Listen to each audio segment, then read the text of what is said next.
500 টাকা মুচলেকায় জুলাই ছাত্র আন্দোলনের সাবেক নেতা রিয়াদের জামিন।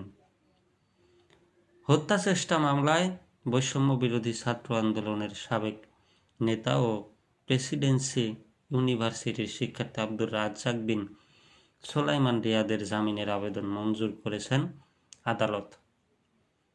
সোমবার শুনানি শেষে ঢাকার অতিরিক্ত চিফ মেট্রোপলিটন ম্যাজিস্ট্রেট আওলাদ হোসাইন মোহাম্মদ জুনাইদের আদালত আগামী 12 এপ্রিল পর্যন্ত তার অন্তর্বর্তী জামিন মঞ্জুর করেন।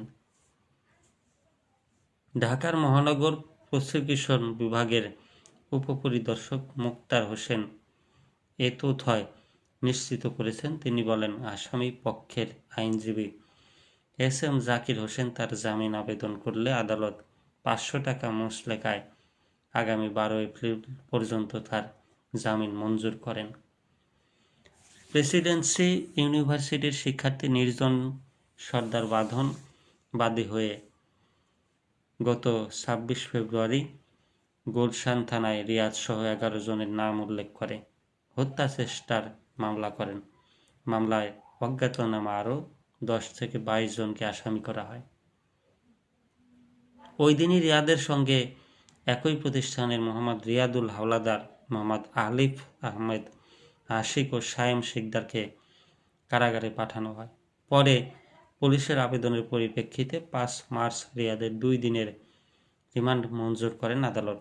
তবে অপর 3 আসামির রিমান্ড ও জামিন আবেদন নাকচ করা হয়। গত 13 মার্চ রিমান্ড শেষে রিয়াদকে আবার কারাগারে পাঠানো হয়।